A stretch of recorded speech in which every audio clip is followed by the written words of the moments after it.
사태 속에 경제를 살리기 위한 방안으로 일부 지자체에서 도입한 재난기본소득에 대해 더불어민주당도 검토에 들어갔습니다.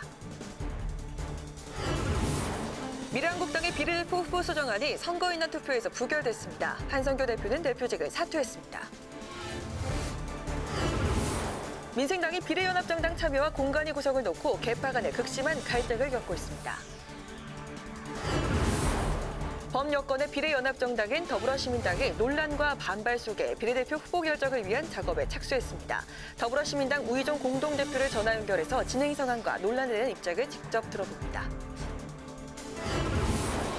뉴스엔 쓴소리, 단소리. 오늘은 한아갑 한반도 평화재단 총재와 함께 논란과 잡음이 계속되고 있는 여야의 공천 상황을 짚어보고 비례위성정당 출범으로 뜨거워진 총선 판세를 점화해옵니다.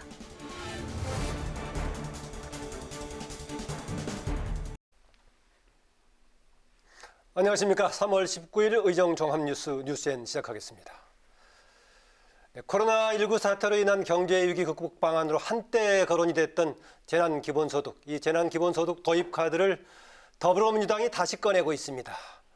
지금 시점에 검토 대상이 아니라고 했던 청와대도 경제 상황들에 따라서 다시 검토할 수 있다면서 가능성을 열어놨습니다. 보도에 박지영 기자입니다. 더불어민주당이 코로나19 사태로 침체된 경제 활성화 방안으로 2차 추경 추진과 함께 직접 현금을 나눠주는 재난기본소득 도입 검토에 나섰습니다. 이번 11조 7천억 원 규모의 추경으론 턱없이 부족하고 보다 직접적인 지원 방안 마련 등도 필요하다는 겁니다. 규모와 내용 면에서 모두 더 과감하고 획기적이며 직접적인 지원 방안을 마련하지 못한 것이 못내 아쉽습니다. 절박한 민생과 우리 경제를 지키기 위한 비상한 대책 마련에 돌입할 것입니다. 재난기본소득 도입 요구가 본무를 이루고 있지만 지원 범위와 방식 등을 놓고 이견을 보이고 있어 논의 과정에서 쟁점이 될 전망입니다. 이재명 경기지사는 고소득자를 포함한 모든 국민에게 동일하게 1인당 100만 원씩 주자며 정부와 정치권의 결단을 촉구했습니다. 김경수 경남지사 역시 정부가 보편적 재난소득을 추진해 줄 것을 요청했습니다. 반면 선별적으로 재난기본소득을 지급해야 한다는 주장도 만만치 않습니다.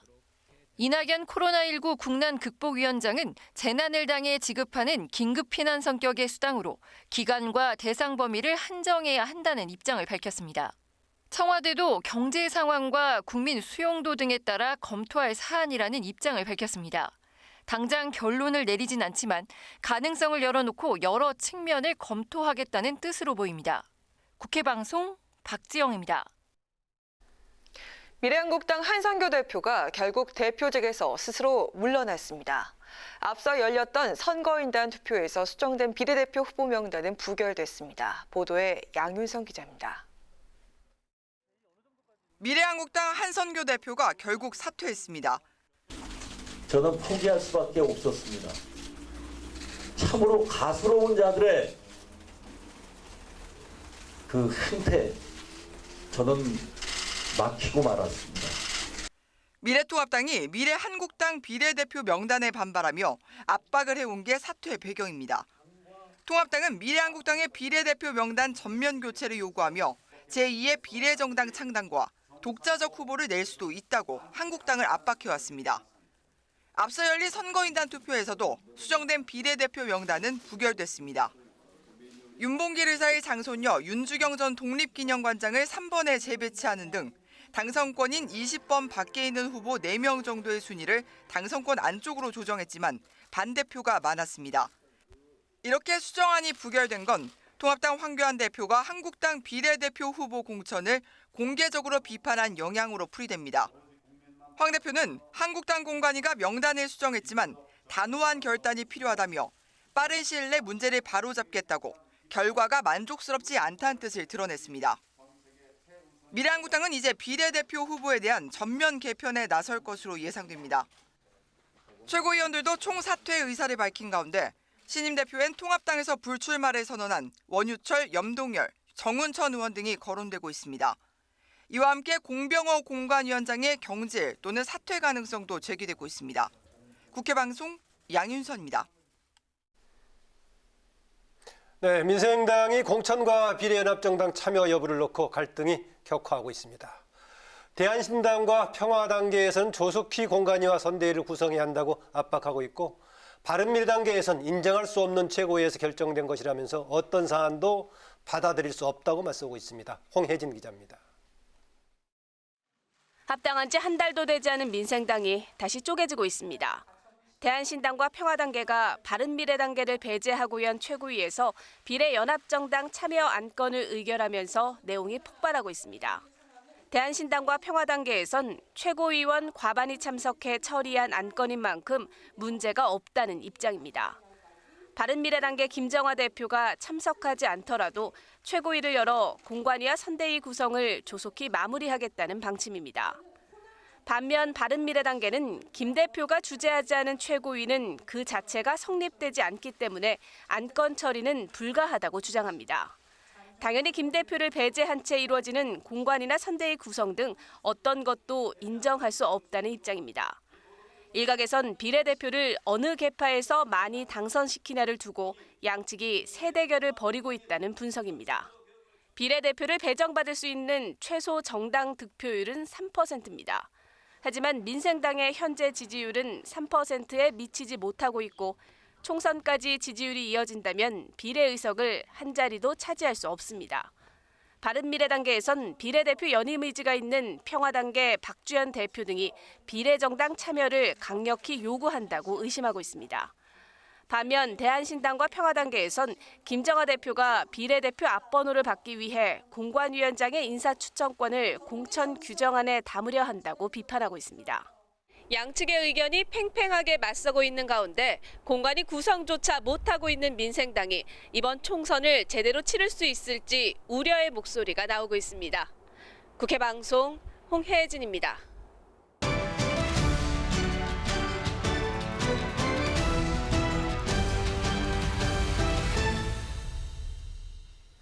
네, 오늘 이슈 분석 임채원, 한도영 두 기자와 함께합니다. 어서 오세요. 어서 오세요. 네, 저도 정치 현장 오랫동안 관찰해 왔는데 최근에는 그동안에 보지 못했던 새로운 일들이 우수수 일어나고 있는 것 같습니다. 이제 한도영 기자, 오늘은 보니까 또 이제 미래한국당 비례대표 후보자 지금 수정안을 대의원 선거인단에 제출했는데 부결이 됐고요. 네, 부결됐습니다. 또 그 뒤로 한선교 미래한국당 대표가 사퇴를 했어요. 예. 네, 그렇습니다. 예. 상당히 지금 상황들이 여러 가지 복잡하게 돌아가고 있는 것 같습니다. 예. 네. 좀 말씀드리기 좀 조심스럽긴 합니다만은 지금 네. 공병호대 그 황교안 강대강 대치 공연이었던 게 이제 그렇게 볼 수 있을 텐데요. 예. 미래한국당 그 공병호 공감위원장은 그동안 또 황교안 대표만큼이나 좀 상당히 강경하고 아하. 내지는 이제 타협을 좀 약간 불허하는 듯한 입장을 밝혀왔습니다. 오늘 언론사 진행한 그 인터뷰 내용을 봐도 통합당 영입인재 4명 중에서 4명을 당선권에 대배치하는 수정안에서 더 이상 변경 여지가 없다고도 말했었고요. 네. 또 공관위가 그동안 대단히 민주적이고 중립적으로 운영됐고 한성규 당대표, 이제 지금 사퇴해서 전 대표가 됐는데 한 전 대표가 많은 역할을 했다고 또 강조했습니다. 아, 그럼 오늘 4명을 당선권에 재배치한 것에 대해서도 한성교 대표 쪽, 황교안 대표 쪽에서는 불만이 컸군요, 그러니까. 컸습니다. 아하. 오늘 아침 회의에서만 봐도 컸었고 또 SNS 올린 글에서도 그랬었죠. 예. 네, 그래서 이제 그 공병호 그 위원장의 말은 한마디로 이대로 가겠다 혹은 추가 변동을 한다고 하더라도 통합당이 원하는 만큼 대폭 수정은 아니다 이런 뜻을 보여준 것을 해석할 수 있겠는데 예. 결국 선거인단 투표에서 이제 수정안이 부결됐습니다. 그리고 말씀하신 것처럼 한성규 대표가 이제 곧바로 사퇴 의사를 밝혔는데요. 통합당을 겨냥해서 부패 권력이 개혁을 막았다 이렇게 말했습니다. 아, 그게 겨냥한 게 통합당을 겨냥한 거군요. 아, 누구를 겨냥하는지 조금 더 몰라서. 시간이 좀 지나봐야지 알겠지만 예. 지금으로서는 이제 그렇게 앞뒤 맥락을 봤을 때 추측이 되고 있습니다. 예. 네, 이제 통합당 고심이 깊어질 것 같네요. 자, 총선 준비 상황으로 가보도록 하겠습니다. 임채영 기자. 자, 이제 민주당 경선이 거의 마무리가 됐습니다. 군포 지역은 현역 의원끼리 경선을 벌이고 있다고요? 네, 그 경기 군포시에서 초선의 김정우 의원과 재선의 네. 이하경 의원이 맞붙었습니다. 네, 이번 21대 총선 선거구가 조정되면서 갑각을 이렇게 두 개로 나눠져 있던 지역구가 하나로 합쳐졌기 때문인데요.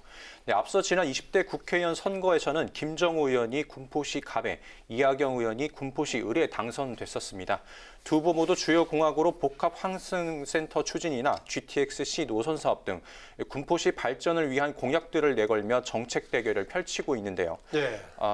기획재정부 출신으로서 재정 전문가라는 이미지를 부각시키고 있는 초선의 김정우 의원이 승리할지, 시민운동가 출신으로 지역 기반을 다져온 재선의 이하경 의원이 3선 고지를 점할 수 있을지 관심이 모아집니다. 네, 그러니까 여기는 이제 통합되면서 현역 의원 두 사람이 경합한 지역이고요. 예. 이제 세종시는 이제 하나의 지역구가 이번에 두 개로 쪼개졌죠. 네, 맞습니다. 네, 경선 결과가 오늘 나옵니까? 네, 오늘 밤에 나오는데요. 네. 네, 이 세종시 같은 경우에는 세종을 이제 지역구에서 강준현, 이강진 전 세종시 정무 부시장과 이영선 변호사가 3파전을 벌이고 있습니다. 예. 네, 오늘 경선에서 승리한 예비 후보는 미래통합당 김병준 전 한국당 비대위원장과 결선을 치르게 됩니다. 상대가 네. 김병준 전 비대위원장이군요. 예, 맞습니다. 예. 네, 세종시는 이제 이해찬 대표가 불출마를 선언하면서 무주공산이 된 지역인데요. 네, 앞서 민주당은 세종시 갑 지역구의 영입 인재인 홍성국 전 미래에셋 대우 사장을 전략 공천했습니다. 네, 민주당 광주 광산구 을 경선에서 권리당원 과다조회 문제로 불공정 경선 의혹이 제기가 됐었는데 오늘부터 재경선이 시작된다고요? 예, 재경선이 오늘부터 이제 시작이 됐는데 민영배 전 청와대 비서관과 박시종 전 청와대 선임행정관의 재경선이 내일까지 치러집니다. 네. 앞서 지난 경선에서 박시종 예비 후보가 승리를 그랬죠. 했는데요. 예, 예. 예. 네, 패배한 민영배 후보는 김성진 전 후보가 박시종 후보와 단일화를 하면서 권리당원 명부를 넘겨줬고 박 후보가 이를 경선에서 유리하게 활용했다는 주장을 제기하면서 이 당 최고위가 재경선을 결정했습니다. 예. 이 같은 문제로 당 최고위는 광산구을 경선 룰을 이제 일반 유권 투표 100%로 변경해서 실시합니다. 네, 임채영 기자, 그 민주당의 비례정당 관련 얘기를 해보죠. 더불어민주당이 참여하는 비례연합정당 명칭을 지금 더불어시민당이라고 네, 했죠. 그런데 맞습니다. 이제 애초에 하려고 했던 정치개혁연대, 네. 또 거기에 주요 정당으로 참여하겠다고 했던 녹색당, 미래당 세 주체가 다 여긴 더불어시민당에 불참하겠다라고 선언했어요. 네, 예. 맞습니다. 더불어민주당과 정치개혁연대의 갈등이 이제 격화가 되고 있습니다. 앞서 민주당은 플랫폼 정당 이제 시민을 위하여와 함께 더불어시민당을 공식 출범했는데요. 정치개혁연합은 민주당이 연합정당 참여 플랫폼을 선정하는 과정에서 예. 협의도 하지 않고 일방적으로 더불어시민당을 결정했다면서 반발을 하고 있습니다. 정계련은 민주당 지도부의 사과와 함께 연합정당 협상을 추진한 양정철 민주연구원장을 징계할 것을 촉구하고 있는데요. 예. 이와 함께 연합정당 참여 의사를 이제 그동안 보여왔던 미래당과 녹색당도 더불어시민당에 참여하지 않겠다고 선언했습니다. 예. 이렇게 당초 참여를 추진하던 원외정당과 시민단체들이 불참하게 되면서 사실상 더불어시민당이 민주당의 위성정당으로 전락한 게 아니냐는 지적이 나오고 있습니다. 네, 정치개혁연합의 민주당의 요구한 사과 요구에 대해서 아직 반응은 아직 안 반응은 나왔겠군요. 아직 나오지 않았습니다. 예. 네, 한도영 기자, 이제 미래통합당 좀 보죠. 미래통합당에서 지금 경선 또 최근에 발표된 것 중에서 눈에 띄는 지역들이 있죠. 예. 네, 그렇습니다. 특히 경북에서 서울로 옮겨온 김재원 의원 네, 탈락된 걸로 나왔어요. 탈락했습니다. 경선에서. 예, 결국은. 예. 이제 친박계 의원 중 한 명, 이제 삼선의 김재원 의원, 이제 그 험지 지역 중 한 곳인 서울 중랑걸로 지역구를 옮겼는데, 네, 그곳에서도 윤상일 전 의원에 밀리면서 결국은 이제 총선에 나가지 못하게 됐습니다. 예. 윤상일 전 의원이요. 네, 예. 윤상일 전 의원입니다. 또 다른 현역 의원, 강효상 의원은 서울 중구 성동갑 경선에서 진수희 전 보건복지부 장관에게 패배했습니다. 아, 그러니까 두 사람 다 그 TK 지역에서 서울로 올라왔다가 지금 패배한 경우군요. 네, 예, 그렇습니다. 예. 또 이제 대구 수성을 여기도 이제 관심을 모으는 것 중 하는 곳인데 그 예. 홍준표 전 자유한국당 대표가 무소속 출마를 선언한 곳입니다. 네, 이인선 전 경북도 경제부지사가 승리해서 이제 맞붙게 됐습니다. 예. 미래통합당 최고위의 추가 제의 요구도 있었다고요? 네, 그렇습니다. 네, 세 곳인데요. 먼저 인천 연수갑은 김진영 후보가 공천이 됐었는데 그 경선 때 제출한 경력에 문제가 있어서 재요구를 했습니다. 네. 그리고 이제 경기 의왕 과천과 시흥을은 이제 청년벨트에 속한 곳인데 여기에 이제 나간 후보자의 경쟁력을 문제 삼은 것으로 알려졌습니다. 예.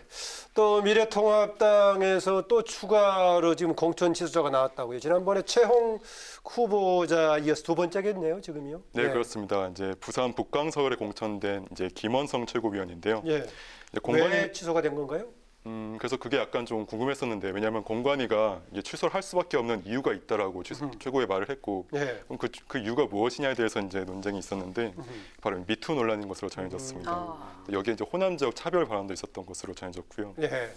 예, 김채국 위원은 이제 부산에서 기자회견을 열고 한 번도 본 적이 없는 반칙, 또 음해, 모략이라고 즉각 반발했습니다. 본인은 사실이 아니다 이런 주장이군요. 네, 그렇습니다. 예. 또 근거 없는 미투 논란 배후에는 또 지역 현역이었던 그 허허. 김도읍 의원이 있다고 주장했고요. 또 김 의원이 총선에 나오면 무소속 출마를 강행해서 심판하겠다고 밝혔습니다. 네, 그럼 공천 취소로 서울 강남을 또 부산 북강서을 이렇게 두 자리에 차질이 생기게 됐는데 통합당에서 어떻게 대응을 하려고 하는지 좀 전해진 게 있습니까? 네, 먼저 서울 강남을에는 이제 박진 전 의원이 이제 나가게 됐습니다. 그러니까 당초에는 그 정병국 의원이 이제 다시 나가지 않겠냐 이런 얘기가 있었는데 아하. 결국 이제 박진 전 의원이 민주당 현역 전현희 의원과 이제 대결을 하게 됐습니다. 그리고 그 김원성 방금 말씀드린 김원성 네. 전 최고위원 이제 최고위원이 이제 취소된 곳에는 이제 김도우 의원이 이제 투입되는 것이 거의 확정 단계 이런 것으로 전해졌습니다. 예, 그렇군요. 이제 김도읍 간다 이러는데 오늘은 뭐 여기까지 듣겠습니다. 임채원, 한도영 기자 두 분 수고하셨습니다. 수고하셨습니다. 예, 더불어민주당 이낙연 공동상임선대위원장이 오늘 관훈클럽 토론회에 참석해서 비례연합정당 추진 과정을 둘러싼 논란에 대해서 민망하다 이렇게 얘기하면서도 비례정당은 불가피한 선택이라고 했습니다. 또 차기 대권 문제에 대해서는 피하지 않겠다고 밝혔습니다. 김현 기자의 보도입니다. 더불어민주당 이낙연 공동상임선대위원장은 소수정당의 진출을 돕기 위해 도입된 연동형 비례대표제의 취지가 여야의 비례정당 창당과 참여로 훼손됐다며 아쉬움을 드러냈습니다. 현재의 전개가 몹시 민망하다는 생각을 합니다. 네, 우리 정치 전반의 역량을 드러내고 있는 사건이라고 생각합니다.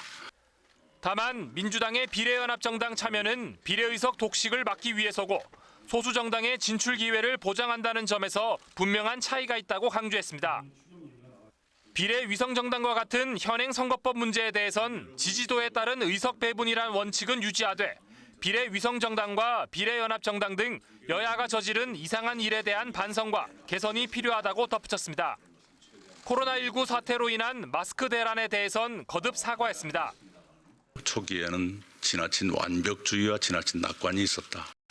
그런 31번 이후에 생긴 집단 확산의 가능성을 그렇게 크게 보지 않았던 것도 있었다.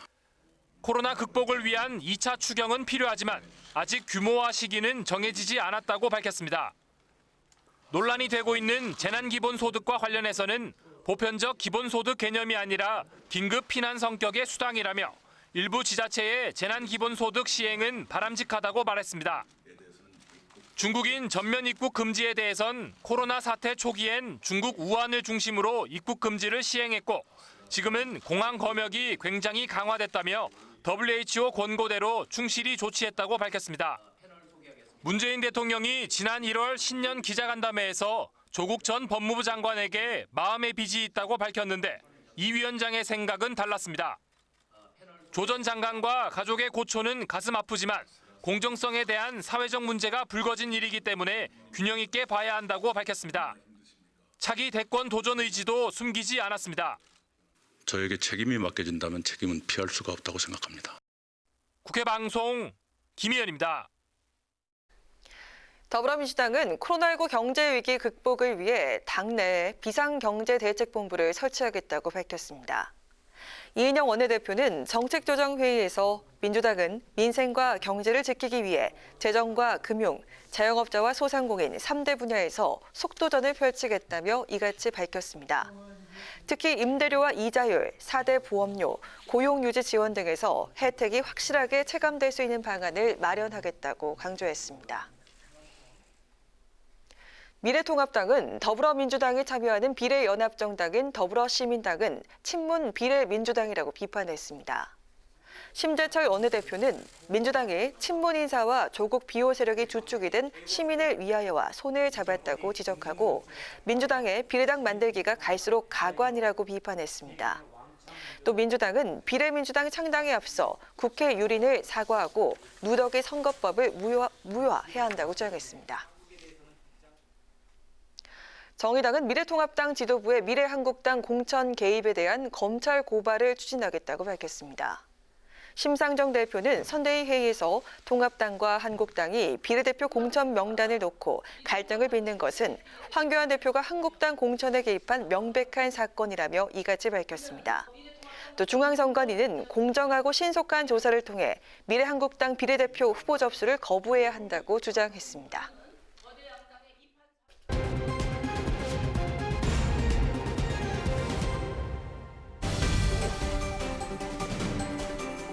오늘의 정치 키워드 탑3 시간입니다. 3월 19일 정치면을 장식한 뉴스는 무엇이었는지 첫 번째 키워드부터 만나보시죠. 더불어민주당이 참여하는 범여권의 비례대표용 연합정당이죠. 더불어시민당이 어제 공식 출범했습니다. 하지만 출발부터 여러 논란이 불거지며 뒷말이 무성한데요.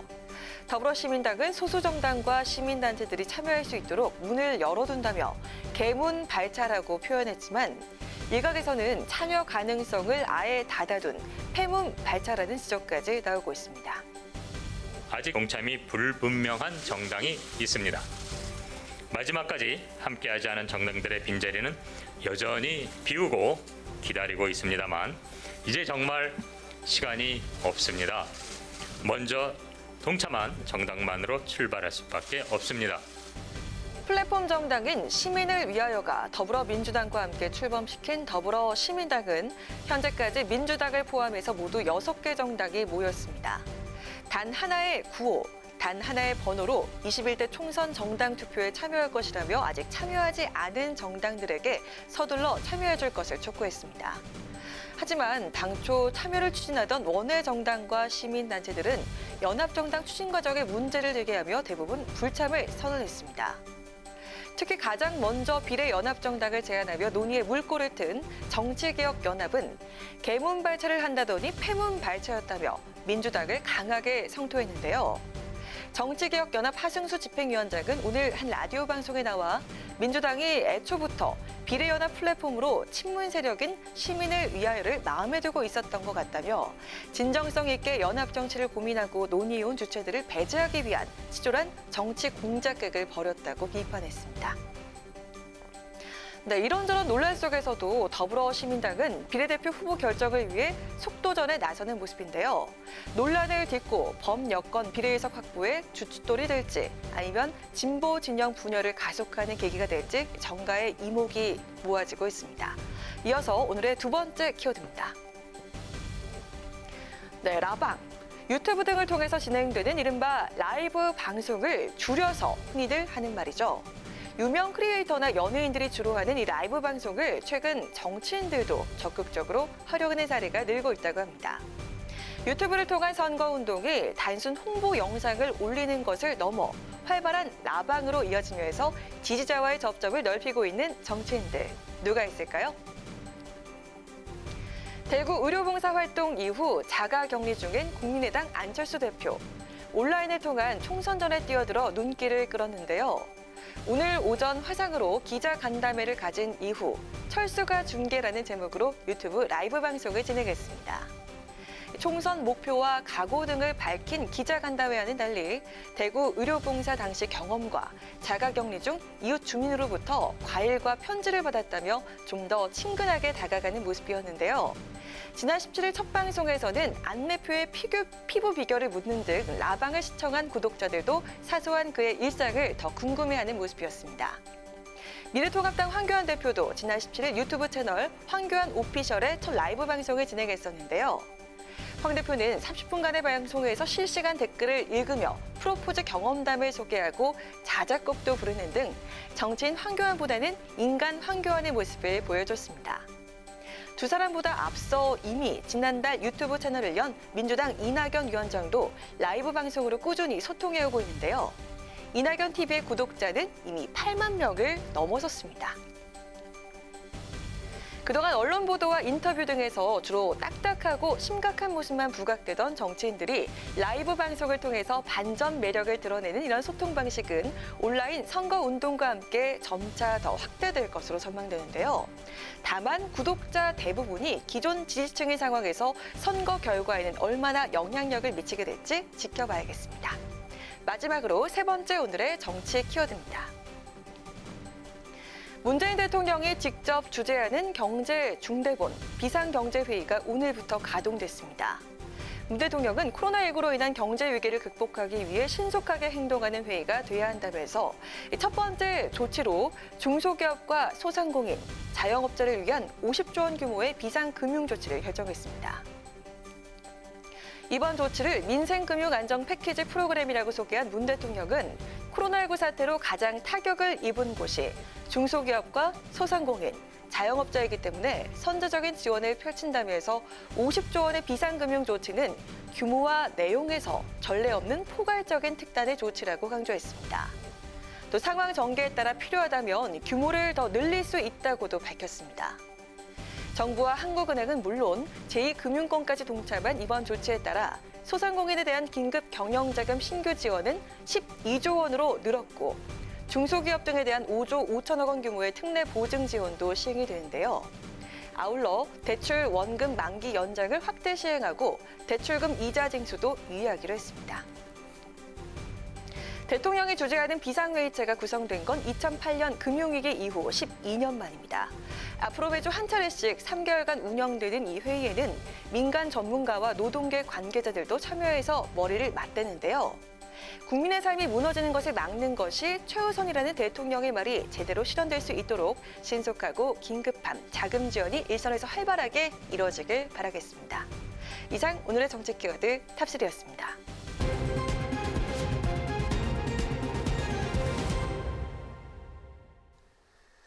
네, 이번 4.15 총선 여야 각 당의 대결과 함께 여야가 내세운 비례대표형 위성정당 간의 경쟁도 이목에 집중되고 있습니다. 범여권의 비례연합이라 볼 수 있는 더불어시민당 출범 관련 소식도 관련된 논란 오늘의 키워드에서 전해드렸는데요. 더불어시민당 우희정 공동대표 전화로 연결해서 자세한 얘기 나눠보도록 하겠습니다. 안녕하십니까? 안녕하세요. 예, 안녕하세요. 네, 더불어시민당의 명칭으로 어제 출범했죠? 네, 맞습니다. 네, 오는 26일, 7일 이제 후보 등록일인데 시간이 얼마 남지 않았습니다. 그런데 오늘쯤으로 공심위 구성한다 이렇게 얘기했었는데 지금 추진 잘 되고 있습니까? 어떻습니까? 네. 아마 내일 9시경 오전 중에 발표할 예정입니다. 네. 잘 마무리되고 있고요. 네. 네, 공천 작업에 속도를 또 내고 있지만 출범 과정에서 불거진 후유증이 좀 적지 않아 보입니다. 또 오늘 미래통합당 심재철 원내대표는 더불어시민당에 대해서 결국 친문 비례 조국 민주당이다 이렇게 언급을 했었습니다. 먼저 이 지적에 대해서 어떤 입장이십니까? 네, 굳이 그렇게 말한다면 그렇겠죠. 저희는 그렇게 생각합니다. 왜냐하면 이게 그 미래한국당이라고 하는 미래통합당의 위성정당의 그 의도를 막고자 하는 것이고 실제로 그것을 막기 위해서는 이 현 촛불 정부의 그 지지자들의 표를 모아야 되는 거거든요. 네. 그런 면에서 그것을 친문이다 이렇게 부른다면 저희는 충분히 수용할 마음이 있습니다. 네, 또 이제 막 합류한 원외 정당들에 대한 지적이 있습니다. 검증되지 않은 정당이다라는 비판이 있는데 이 지적에 대해서 어떻게 생각하십니까? 네, 저희는 지금 이 소수 정당을 다양한 의견을 반영시키기 위해서 논의의 장에 포함시키는 거고요. 저희가 그 정당을 선정할 때 그런 참여 의사를 밝힌 정당 중에서 최소한 홈페이지가 있어서 모든 정보가 공개되고 또 그동안 본인들이 지향하는 가치에 대해서 활동한 정당은 다 이 자리에 온 겁니다. 그래서 그 향후 그러한 정당들에서 내는 후보들에 대한 검증은 철저하게 저희가 진행되는 것이지 사전에 저희가 그런 어떤 이 논의에 오는 정당들을 검증하거나 이러지는 않고 있습니다. 네, 사전에 검증하지 않았고 이후에 후보 검증 과정에서 확인이 될 거다 이런 말씀이시네요. 네네. 예, 그러니까 기존에 합류했던 세력은 홈페이지를 가지고 있고 지향하는 가치 정도만 봤다라고 보면 되겠네요. 네, 맞습니다. 예, 질문 드린 이유는 몇몇 정당 대표들에 대한 이런저런 좀 논란이 제기되고 있어서 너무 그래도 여당을 대표하는 여권을 대표하는 정당인데 점검 없이 합류했던가 이런 지적이 있어서 질문을 드렸는데 이제 이후에 후보 점검 과정에서 확인하겠다고 하니까 그대로 지나가겠습니다. 앞서 개문발차라는 표현을 하셨습니다. 일단 일정이 있기 때문에 출발하고 다른 정당에 합류를 열어놨다라고 했었는데 주요 합류 대상이라고 볼 수 있는 지금 이제 녹색당과 미래당은 공식적으로 불참 선언을 했고 또 다른 플랫폼이었던 정치개혁연합도 불참 선언을 했는데 추가 합류 가능성 뭐 있습니까? 어떻습니까? 네, 저희는 뭐 이 출범 때부터 계속 그런 뜻이 같다면 함께 가자고 문을 열고 있고요. 지금도 마찬가지입니다. 그래서 뭐 오늘 오전에도 서로 뭐 그쪽 관련 분과 조금 이야기를 나눴습니다만 최소한 빈그릇 정당으로서 이 사전에 어떤 의석이나 어떤 지분을 요구하지 않는다면 네. 언제고 함께 하겠다는 뜻은 분명히 전하고 있습니다. 네, 앞으로 더불어시민당이 투표용지 압승번을 받기 위한 움직임도 있을 것으로 예상이 되고 있는데요. 민주당 현역 의원 영입, 또 현재 물밑에서 진행되고 있구나 좀 얘기가 오가는 부분이 있는지 또 대략 몇 명 정도 영입 예상하는지 궁금합니다. 네, 그런 부분은 사실 저는 물밑 작업이라고 말하는 건 적절치 않다고 보고요. 네. 왜냐하면 이것은 그 미래한국당이라고 하는 위성 정당의 어떤 행위를 막기 위한 거기 때문에 당연히 그 여기에 참여하는 정당들이 당당하게 그러한 어떤 그 저지를 할 수 있도록 의원을 보내줘야 된다고 보고 있고요. 네. 그런 면에서 최소한 미래한국당의 의원 수보다는 그 더 많은 의원을 보내줄 것을 기대하고 있습니다. 그렇지 않고서는 원래 저희 취지가 무산되기 때문이죠. 네, 네. 그 말씀하신 대로 그 미래한국당을 저지하기 명분이 있기 때문에 당당하게 해야 된다라는 말씀하셨는데 지금 말씀하신 대로 민주당이 애초에 그렇게 당당하게 했으면 하는데 민주당 쪽에서는 주도했던 게 아니다. 오히려 시민사회를 비롯한 이쪽에서 하는데 합류해서 연합으로 참여했을 뿐이다. 이렇게 얘기하고 조금 기조가 다르군요. 아니, 그건 민주당의 입장입니다. 민주당의 즉, 입장이다. 저희는 네, 시민들이 지난번 일전에 그 서초동이나 여의도에 모여서 검찰 개혁을 이야기했던 시민들이 주축이 돼서 만들어지다 보니까 네. 당연히 저희는 당당하게 움직이고 있는 거고요. 네. 다만 기존의 정당은 그런 어떤 비례 정당에 대한 개념 혹은 그런 것들을 예상하지 않았기 때문에 네. 아마 주저함이 있었던 것 같습니다. 그것은 뭐 민주당의 입장이고 저희 당의 입장은 전혀 다릅니다. 예. 네. 마지막 질문이 될 것 같은데요. 지금 이제 범여권이라고 볼 수 있는 진영에서 또 하나의 지금 비례정당이 있죠. 정봉주 전 의원, 손혜원 의원이 네네네. 추진하고 있는 당. 네. 여기하고는 역할 분담입니까? 경쟁 관계입니까? 저는 그건 역할 분담도 아니고 경쟁도 아니라고 생각합니다. 아, 그럼 통합의 가능성이 있는 겁니까? 근데 이제 제가 말씀드린 이유는 거기는 이제 열린민주당은 자체 그 비례 후보를 갖는 새로운 정당입니다. 네. 저희는 이런 여러 정당들이 와서 그 미래한국당의 의도를 막자는 거기 때문에 저희는 뭐 한 달 총선 후에 한 달 정도 지나면 이제 없어질 정당이고요. 아하. 네, 그런 면에서 뭐 또 하나의 새로운 정당으로서 이 빈 그릇에 동참한다면 저희는 뭐 환영하는 거고요. 네. 그렇지 않다면 뭐 서로 성격이 다르다 보니까 그냥 각자 어떤 역할이 있는 게 아닌가 이렇게 생각하고 있습니다. 예.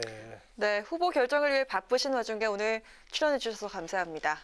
네, 고맙습니다. 네, 오늘 말씀 잘 들었습니다. 지금까지 더불어시민당 우희종 공동대표였습니다.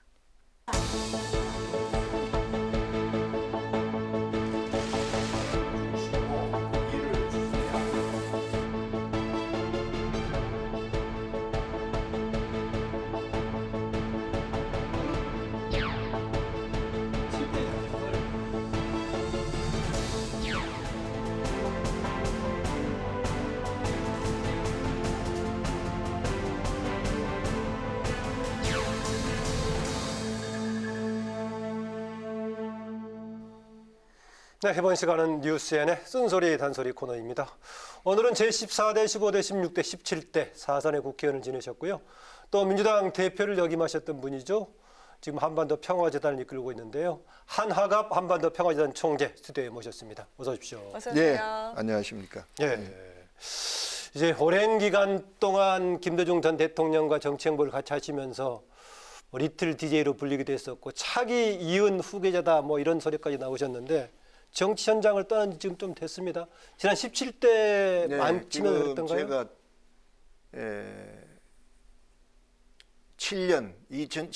2007년부터 놀고 있으니까 10년이 좀 넘었네요. 그러니까요. 14년 금년 채우면 14년째입니다. 예. 정확하게 아마 그때 2018년 5월까지는 임기 있었을 겁니다. 2008년 그때요. 17대가. 예, 그 임기를 못 채웠죠. 제가 제 관리를 못 해가지고 임기를 못 채웠습니다. 이후에 지금 어떻게 지내고 계십니까? 예, 요새는 뭐 특히 이 코로나 때문에 온 천지가 지금 난리가 아닌데 저도 그 속에서 생명 부지를 위해서 열심히 건강을 위해 노력하고 있습니다. 그리고 코로나 이전에는요? 예, 그 연장이지만은 제가 그 2003년도인가 지금 한반도 평화재단을 그 외무부에 등록을 했었어요. 그래가지고 이 미국 국회의원들하고 이 한국 국회의원들하고 교류 관계를 추진했는데 제가 그 정치를 지속하지 못하니까 그것은 좀 어렵게 됐고 해서 이 한반도 평화에 대해서 관심을 가지고 노력을 좀 해볼까 생각을 가지고 이름도 그렇게 바꿨는데 지금 여기 있는 그 배지가 그 로고 담은 배지인가요? 평화재단에? 이 배지는 우리 재단 배지는 아닙니다. 이건 제 이름 삼행시입니다. 한화갑을 한 마음으로 화합하여 갑시다 이렇게 제가 배지를 만들었어요. 그러셨군요. 그래서 저하고 막걸리 먹을 때 옛날에 하나씩 나눠줬어요. 그건 제 개인 거고요. 그래서 이 재단이 제가 그 현역 같으면은 좀 육성에 보탬이 되지만은 지금 뭐 아무것도 안 하고 있는데 누가 저를 도와줄 사람도 없고 해서 마치 김구 선생이 독립운동할 때 이 임시정부 간판을 메고 다니신 것처럼 저도 이 평화재단의 간판을 제가 메고 다니고 있습니다. 네, 또 한편 코로나19 사태로 국민들의 어려움이 점점 더 계속되고 있는데요. 특히 경제 상황이 금융위기 이상의 충격이라는 평가까지 현재 나오고 있습니다. 실제로 그렇습니다. 이 비상시국에서 정부와 정치권의 역할 현재 잘 하고 있다고 보시나요? 모두들 최선을 다하려고 노력하고 있는 건 사실이죠. 그러나 이 코로나 문제로 초창기에 국민의 비판도 있었고 여야 간의 쟁점도 있고 대처하는데 미흡하다고. 오늘 또 석간 보니까 이 외국 그 외신들이 그런 평을 했더라고요. 우리 그 대처가 늦었다고. 그런 거 있지만은 무슨 일이 터졌을 때 전 역사적으로 그렇게 봅니다. 우리가 좋은 이 옛날 왕정일 때 있어가지고 이 국민을 돌봐줘가지고 우리가 그 난국을 돌파한 거 아니었어요. 우리 선배들 중에 현명한 사람들이 있었고 국민의 힘으로 돌파했습니다. 옛날은 백성의 힘이었군요. 백성의 힘으로. 그렇기 때문에 이번에도 저는 우리 국민들이 이 난국을 돌파하리라고 확신하고 있습니다. 또 그렇게 해야 되고요. 그리고 지금 이것은 전쟁이 문제가 아니에요. 전쟁이 일어나면 그 국지전이고 세계 전쟁이 아니면 말이죠. 그쪽에만 이제 전쟁의 화마가 있는 건데 지금 이거 전 세계가 올스톱하고 있잖아요. 이러기 때문에 이 정치, 경제, 사회, 문화, 교통 모두가 올스톱이니까 이건 원시 시대예요. 이건 우리가 처음으로 이런 걸 겪어본다고 저는 생각합니다. 그렇기 때문에 여기서 우리가 우리 민족의 우수성을 어떻게 이 지혜를 모아서 발휘하고 이걸 극복해 낼 것인가를 정치적으로 경제적으로 여야 간에 말이죠. 누가 잘못했다, 네 탓이다 이걸 따질 필요가 없어요. 여기는 이 난국을 극복하는 방안을 누가 현명하게 내놓느냐 이 경쟁을 해야 됩니다. 그래서 제가 그 여야 간에 한마디 해드리고 싶은 게 있는데 미국은 말이죠. 역사적으로 아무리 무능한 대통령이어도 국가적인 이 난제가 생기고 어려움이 생기면은 강을 건널 때 말을 갈아타지 않는다고 해서 그 대통령을 적극 밀어줍니다. 아무리 인기가 없는 대통령이었다 하더라도 난국에 처하면 전부 밀어줘요. 그런데 우리도 그런 걸 본받자는 게 아니지만은 국민을 위한 정치를 하는데 왜 우리가 세계적으로 우수한 두뇌고 유대인보다도 우리가 IQ가 높다는데 정치하는 데 있어서는 여야 간에 맨 조그만 이익 가지고 싸우기만 합니까? 여기서 여야 간의 새로운 모습을 보여줘가지고 정부가 잘하면 야당도 잘한다고 밀어주고 우리도 같이 국민들한테 이렇게 좋은 일 해소하고 나서야 되는 거예요. 그리고 정부도 권력을 갖고 있기 때문에 어떻게 하면 이 권력을 유지할까 이 생각을 하지 말고 국민들을 이 어려운 난국에서 회생시키는데 어떤 지혜를 빌릴까? 저한테도 찾아가서 좋은 지혜 주라고 하고 말이죠. 야당도 가서 좋은 지혜 주라고 하고 이렇게 해가지고 지지했던 사람이나 지지 안 했던 사람까지 정부 행태에 대해서 찬사를 보내는 이런 리더십 발휘가 저는 필요하다고 봅니다. 예. 예, 지금 말씀하신 대로 초유의 우리 경험입니다. 우리 국가뿐만 아니라 세계적으로 그런 경험인데 오는 21대 총선 일정은 진행이 되고 있습니다. 오늘 표시를 보니까 D-27이더라고요. 그런데 정치 언론으로서 오랜 경험하셨지만 저도 이제 한 20, 30년 관찰한 상황으로서는 초유의 정당 일들이 많이 벌어지고 있는데 요즘의 정당 선거를 앞둔 정당 정치 상황 어떻게 진단하십니까? 이건 제가 생각할 때는요. 지금 무슨 뭐 이런 비례정당 이런 것이 나와 가지고 말입니다. 나쁘게 말하면 기생충 정당이고 말이죠. 꼭두각시 정당 아닙니까? 괴뢰 정당 아닙니까? 하다못해 지금 저 통합당에서 말입니다. 무슨 미래한국당이라고 해서 비례 가지고 지금 다투고 있고 오늘 또 그 대표가 미래한국당 대표가 사퇴하고 그랬던데요. 예, 사퇴했습니다. 그러면 당에서 국회의원 보내주니까 그 국회의원 몇 명 차지하고 당에서 그렇게 권유해서 정당을 만들었지 독자적으로 그 정당을 만든 겁니까? 근데 지금 정치가 국민의 눈치를 보면서 국민이 무엇을 원하는 것을 해주려는 정치여야 국민하고 같이 가는데 이제는 국민이 무슨 생각하느냐 이건 소용없어요. 우리가 원하는 데 하려는 거예요. 네. 그렇습니다. 예. 정치 권력자들의 권력 투쟁만 있다 이렇게 그러니까 보시군요. 이 선거가 앞당겨 왔더라도요. 제가 생각할 때는 이겁니다. 국민들의 입장에서는 누가 정말 앞으로 우리 문제를 책임질 수 있느냐 이걸 보고 판단해야 되는데 지금 이 정치권에서는 말입니다. 떡 줄 사람한테 물어보지도 않고 김치국도 마시고 있어. 이건 내 몫이다. 너는 안 준다. 이런 식으로. 마치 자기가 결정한 것처럼. 이게 정치가요. 이 정치 권력 지향적으로 가다 보면 권력에 취하게 되고 권력에 취하게 되면 중독이 됩니다. 중독이 되면은 내가 정상인지 비정상인지 모르는 거예요. 이렇게 해가지고 결국 정치와 국민이 따로 노는 이래 우리 국민이 얼마나 불행하겠어요. 그래 이번 총선을 계기로 해가지고 저는 이 어느 쪽이든 국민의 힘을 좀 보여줘가지고 앞으로 정치 방향을 이번 총선을 통해서 바꾸는 그러한 총선거가 됐으면 좋겠어요. 네, 지난 총선의 경우에는 좀 지역주의가 완화됐다는 평가가 많았는데요. 이번 총선은 지지층 결집이 선명해지는 것 같습니다. 지역색이 좀 뚜렷해지는 거 아닐까 우려가 있는데 이번 총선 판세 어떻게 전망하시나요? 저는 그 지역주의가 완전히 없어졌다고 생각하지는 않습니다. 다만 지난 4년 전 총선 때는 안철수 그 대표의 국민의당이 한 40명 가까이 교섭단체를 만들었잖아요. 호남에서 적극 밀어줬고. 경쟁 체제가 된 거죠. 그렇게 해서 다당 체제가 됐다고 해서 저도 그걸 반겼어요. 그런데 대통령 선거를 계기로 해가지고 결국 그 국민의당을 밀었던 전라도가 문재인 대통령을 밀었잖아요. 그건 대통령 선거에서 문재인 안철수 놓고 봤을 때 안철수가 기대에 못 미친다. 그러니 우리가 이 표를 안철수한테 줘버리면은 이 전라도 사람들 생각이었어요. 결국 이 대통령이 우리가 원치 않는 사람이 될 거 아니냐. 그래 몰아주자 해가지고 문재인 몰표가 나온 겁니다. 그 후에도 이 안철수 씨가 결국 이 40명 가까운 국민당을 끌고 정치 발전을 위해서 나는 희생한다는 각오로 갔으면은 오늘 이 총선 때 이렇게 안철수 씨가 초라하게 보이지는 않을 거예요. 그렇기 때문에 이 정치인은 말입니다. 그때그때 문제를 해결하는 해안도 필요하지만요. 앞을 내다보는 미래에 대한 자기 이 관측을 갖고 있어야 돼요.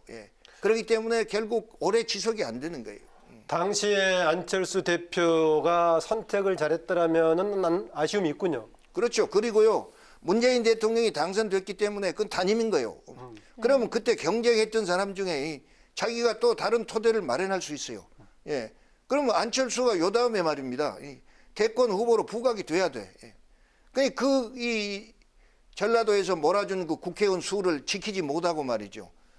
그렇게 된 바람에 결국 자기도 이 정치 지도자로서의 부각이 안 되고 전라도 민심도 그대로 끌고 가서 정치에 반영을 못 해버렸잖아요.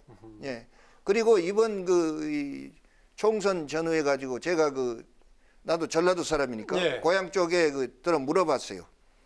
들어 물어봤는데 민주당 우세가 분명해요. 그 말씀하신 대로 지금 이제 어쨌든 간에 국민의당 말씀하셨는데 그 몇 당을 거쳤습니다. 바른미래당 갔다가 이렇게 왔다 갔다 했다가 그나마 지금 상당수의 사람들이 모여 있는 곳이 민생당인데 네. 요새 민생당은 한쪽은 앞으로 가자 한쪽은 옆으로 가자 하면서 내부에서 기어가 깨질 판입니다. 어떻게 보십니까? 저는 민생당을 대단히 안타깝게 생각합니다. 거기 대부분은 제가 이거 혹평한 것 같아 미안합니다만은 예. 민주당에 러브콜 보내서 받아주기를 바라고 있어서 그런 사람도 많을 거예요. 그러다 그것이 안 돼서 지금 요 다음에 국회의원 되긴 돼야 되겠는데 예. 여건이 개인적으로나 당적으로 안 된 거예요. 그러니까 여기서는 우리 당이 어떻게 하든지 교두보를 마련해 가지고 이 정치 활로를 찾자 이것이 아니에요. 내가 어떻게 하면 당선될 수 있느냐 이것만 찾은 거예요. 예. 그러니까 전체적으로는 이 합쳐진 힘의 발휘가 못 되고 의견 일치가 안 돼요. 자기 당선만을 위해서 노력하니까. 전부 다 그렇습니까? 그중에 일부가 그렇습니까? 그게 일부죠. 리더십을 가지고 있다고 이 차판 스스로 판단한 사람들. 그래서 저는 이 민생당이 말입니다. 과거에 전라도 사람들이 정치 잘해보라고 말이죠. 이 다당제 만들어 줬는데 그걸 지키지도 못하고 그대로 사멸시켜 버린다면 정치적으로 이 20대 국회의원이었다는 것을 자랑할 수 있는 이 그런 국민의 시선은 앞으로 기대하기 어렵다. 저는 그리 생각합니다. 예. 네, 또 여야 모두 공천 마무리 단계에서 후유증이 나오고 있습니다. 민주당은 이른바 시스템 공천을 했고요. 또 미래통합당은 김혁호 공관위 체제에서 혁신 공천을 진행을 주장은 그렇게 한 했었는데 거죠. 예. 네네, 반발이 또 터져 나오고 있죠. 우선 총재께서는 이번 공천 어떻게 평가를 하시나요? 공천은요. 하다못해 김대중, 김영삼, 김종필 3김 시대도요. 공천 후유증이 있습니다. 예. 예. 공천이고 당선이어도 떨어진 사람은 와서 동교동 와서 기물도 부수고 그런 사람들이 있었어요. 공천 대상도 돼보시고 공천 주도 돼보셨겠네요. 주는 못 돼봤죠. 예. 그러나 어쨌든 공천은 어느 경우든지 후유증이 있기 마련이에요. 그런데 저는 그런 걸 주장했습니다. 공천 제도를 고착화시켜라 이거요. 당에서 공천을 하니까 문제가 생긴 거예요. 네. 그리고 그 당을 누가 실질적인 지배자냐에 따라서 그 사람이 되는 거예요. 요새 말입니다. 민주당이 뭐 몸빠라고 그런 얘기하는데 그거 당연하죠. 권력을 잡고 있고 있으니까 거기서 당을 이끌어가는 거예요. 내용적으로. 눈에 안 보인 힘에 의해서. 예. 예, 그렇잖아요. 그리고 국회의원에도 한 번 더 할 사람은 그거 눈치 보고 있는 거예요. 그 눈치 봐가지고 거기 못 들어가면은 결국 금태섭처럼 그렇게 되는 거 아니요. 그러니까 우리가 후보를 언제든지 만들어낼 수 있다 이런 것이 결국 주류요.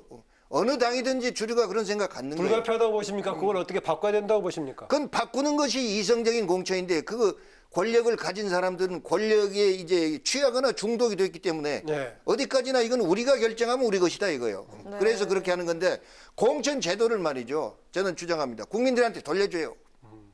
그럼 그 지역에서 공천에 오면은 중앙당에 공천 잘 됐니 못 됐니 그 간섭할 필요가 정당 없어요. 운영도 분권화 시켜야겠군요. 그러면. 물론이죠. 예. 그리고 그렇게 해가지고 지금 정치자금법에 의해서 정치자금 주잖아요. 중앙당에서 다 쓰잖아요. 자금 지원도 분권화 시켜야 그러게. 그래 원칙대로 하면 지역의 당원들도 있으니까 또 국민들이 정치자금 세금을 내니까 예. 거기 나눠줘 쓰게 해야지. 어째서 중앙당에서 그 돈 다 쓰고 말입니다. 중앙당에서 공천하고 좌지우지합니까? 그 지역의 의견은 물어보지도 않고. 그렇기 때문에 공천 제도를 바꿔야 돼요. 그러면 국회의원이 돼가지고 와도 주류한테 잘 보이려고 권력에 눈치 보고 기생충 노릇 안 하고 지역 주민의 의견에 따라서 자기 소신대로 정치할 수 있다 이거예요. 네. 공천 제도를 바꿔야 된다는 걸 주장합니다. 네. 예. 민주당에서는 또 공천을 받지 못한 인물들이 탈당을 해가지고 무소속 출마를. 그건 당연하죠. 왜 그러냐면 내가 이제 당선될 수 있는데 네. 공천을 못 받았다면 나가서 된다면 다 나가죠. 그런데 예. 이해찬 대표가 탈당 후에 무소속으로 나갈 때는 복당을 할 수 없도록. 그건 아무 이렇게. 쓸데없는 소리예요. 우선 네. 이해찬 대표도 무소속으로 당선됐어요. 그렇죠. 그리고 2000년도요 국회의원 선거할 때 그때 우리 새정치국민의 대표가 이제 서영훈 선생이었어요. 예, 그랬죠. 그래 선거 때 광주공항에 내려가지고 무소속으로 출마한 사람이 있었어요. 공천 못 받아서. 그 무소속으로 출마한 사람이 당선되면 어떻게 하겠습니까? 하니까 입당한다고 받아준다고 그래버렸잖아요. 그리고 무소속으로 나가가지고 결국 그 당에 입당 안 한 사람 없어요. 지금 네. 정치인 중에. 다 입당했어요. 예. 뭐 개인적으로 무슨 다른 가지 재책 사유가 있어서 마지막까지 무소속 은퇴한 분 한 분이 있긴 합니다만 그런 분 다른 케이스였고요. 예, 지금 이제 아까 그 통합당과 미래한국당 관련 말씀하셨는데요. 예. 또 이제 민주당 관련된 비례정당의 최근 행보 가지고 이런저런 얘기가 있습니다. 그건 어떻게 보십니까? 그건요 당연하죠. 결국 금태섭 쳐내고 후보 만들어낸 식으로 이 정당 비례도 다 그렇게 만들 거요. 아니 지금 이제 민주당 쪽은 7명만 결국 민주당의 문바들이 그 위성 정당의 후보 다 정한다 이거예요. 그리고 당에서 얼마나 받아주냐 그게 문제죠. 사실상 전부 다 정할 거다 그렇게 보십니까? 난 그렇게 봐요. 그래서 민주당 쪽에는 몇 명은 받아주지만은 결국 문바 중심으로 공천하게 된다 이 말입니다. 이건 정치 여각이 그래요. 이건 모르고 지금 민주당에서 자꾸 그 국민들을 호도하는 그런 발언들을 하고 있잖아요. 정치 내막을 들여다보면 그것이 뻔해서 오고 가는 거 보이는데. 늘 보이십니까? 7명 말고 나머지 공천도 결국은 민주당에서 좌우지할 거다. 전부 나는 그렇게 해서 문바가 딱 정해서 이렇게 해 하면 되는 거예요. 뭐 이제 그렇게 보신다니까. 이건 이 야당도 마찬가지예요. 이 통합당 있잖아요. 거기도 마찬가지. 그러니까 좀 잡음이 일어난 거 아니에요. 우리 위성 정당인데 왜 우리를 시키는 대로 안 하냐 이거예요. 그래 트러블이 생긴 거 아니에요. 그러면은 지금 지금 사퇴한 한성교 한국당의 대표가 특이하다고 보십니까? 아니면은 황교안 지금 통합당의 대표가 리더십을 제대로 발휘하지 못하고 있다고 보십니까? 양쪽 다 문제가 있죠. 왜 그러냐면 이런 것은요. 그런 이 기본 질서가 있기 때문에 사전에 협의를 해야 돼요. 그렇지 않습니까? 그렇게 해가지고 이거 어떻게 하면은 우리가 이번 이 총선을 통해서 많은 사람을 당선시킬 수 있겠느냐. 그러니 이런 사람이 낫지 않냐 해서 조율을 해가지고 그걸 발표를 해야죠. 그냥 이건 정당 대표니까 내 맘대로 해가지고 그거 했잖아요. 그리고 그때도 이 통합당에서도 일체 결과만 기다리지 간섭한 거 없었어요. 그래 놓고 이제 와서 이제 잘못됐다 이러고 왜 우리 주장을 반영 안 시켜주냐 이건데 누구는 우리 위성 정당인데 우리 말 왜 안 들었냐 이거 아니요. 아까도 지난 대선 이후로 안철수 대표가 또 이렇게 또 주목을 못 받고 있다라고 말씀을 해주셨는데요. 저조했던 지지율이 코로나 전국에서 의료봉사 나서면서 조금씩 오르고 있습니다. 그건 안철수 대표의 기본기죠. 기본 장기라고요. 이번 총선에서도 안철수 대표가 회복이 좀 가능할까요? 어떻게 보십니까? 적어도요. 이 역대 대통령들이 이 역사를 보면요. 최규하 대통령은 그때 그렇게 비상시에 됐고 전두환 대통령 쿠데타에서 되고 그런 거 아니요. 그러나 교섭단체도 못 만든 정당 대표가 대통령 된 예 없습니다. 그렇기 때문에 안철수 대표는 지금 처음부터 시작한다는 각오는 좋아요.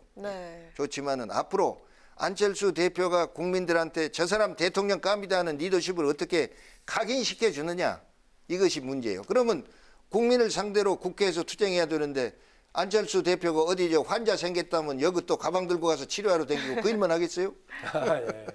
아까 그 한교안 대표 관련 나왔던 것 중에 하나가요. 김종인 전 대표. 김종인 전 대표는 한학갑 총재께서 민주당의 대표하실 때 당시 비례로 이렇게 영입하신 적도 있고 했었는데요. 최근에 김종인 대표 다시 또 그 당에서 선대위원장 시도했다가 그만두는 과정 어떻게 보셨습니까? 그분을 제가 영입한 것은 아니었죠. 민주당 그때 참여는 했었죠. 그런데 그때 제가 대표할 때 국회의원이었죠. 그리고 김종인 대표는 5번 비례하셨을 거예요. 그렇죠. 5번입니다. 그런데 5번 국회의원 하셨는데 전부 비례로 하셨어요. 그렇죠. 전국하고 비례 그렇게 한 그리고 나는 이렇게 생각합니다. 그 양반이 박근혜 씨 밀었다가 팽당했고 문재인 대통령 밀었다 자기는 팽당한 겁니다. 팽당한 겁니까? 그만둔 게 아니고요? 자기 입장에서는 팽당했다고 생각하죠. 자기 의견이 거기 안 통했으니까. 그랬는데 이번에 또 통합당에서 했는데 나는 그런 생각을 했어요. 마치 기업에서 말이죠. 이 경영인을 초빙해서 기업을 경영하는 식으로 이젠 정당도 말이죠. 리더십이 없으면 초빙 리더십이 있구나. 그런 생각을 해봤는데 결국 거기 가서 일하려면요. 자기 어느 정도의 정권이 있어야 일이 되는 겁니다. 허수아비 하면은 우선 당에서 자기를 인정 안 해주면 따라주는 사람이 없으면 일을 할 수가 없어요. 명령이 안 통하니까. 한 총재님께도 그 리더십 발휘해달라고 요청한 곳은 없었습니까? 참 그러기 때문에 김종인 대표가 그런 정권은 아니더라도 어느 정도 그 권력 위임을 요청한 것처럼 신문에 나는데 그건 당연하다고 생각합니다. 그거 줘야죠. 그리고 문재인 대통령이 그것은 이제 결국 김종인 대표를 활용해서 선거에 이겼잖아요. 그런 지혜도 필요한 겁니다. 지금 야당에 영입을 하려면 말이죠. 현재 전직 정치권에 대해서 많은 조언도 해주셨는데요. 앞으로 네. 대한민국 정치 발전을 위해서 꼭 이루고 싶은 목표나 계획이 있으시다면 한 말씀 부탁드리겠습니다. 예, 저는요, 이 권력을 장악한 사람들이요, 요다음 정권 창출하는데 집착할 필요를 가지면 안 돼요. 예. 내가 어떻게 말입니다. 현역 대통령으로 있을 때 국민들에게 좋은 이 족적을 남기느냐, 이걸만 연구해야 돼요. 그러지 내가 요다음 정권에 영향을 미치고 그런 생각하면은 결국 정치가요, 이 권력에 취하게 되고 그 권력을 휘두르다 보면은 국민들로부터 더 이제 비난을 받게 됩니다. 네. 그렇기 때문에 대통령 되면은 나는 이제 요번으로 끝이고 요다음 정권 창출에 대해서도 내가 관여할 생각 없고 오직 국민들한테 업적을 남긴 대통령으로 남겠다. 초조한 생각 없이 이 생각만 가지고 일하면은 저는 국민들 박수를 받을 거로 그렇게 생각합니다. 예. 네, 한학압 총재님 오늘 여기 나오셔서 귀한 말씀 감사합니다. 예, 감사합니다. 예. 네, 뉴스N의 쓴소리 단소리 지금까지 한화갑 한반도 평화재단 총재와 함께했습니다. 네, 내일도 전국에 오전까지 강한 바람이 불겠습니다. 강원 영동에는 순간 최대 풍속 초속 35m 이상의 아주 강한 바람이 불 텐데요. 특히 강풍으로 인한 시설물 피해 없도록 각별히 주의를 하셔야겠고요. 대형 산불도 각별히 주의하셔야겠습니다. 네, 오늘 뉴스N은 여기까지입니다. 국민에게 힘이 되는 국회를 위해서 내일도 뉴스N이 함께하겠습니다. 시청해 주셔서 고맙습니다.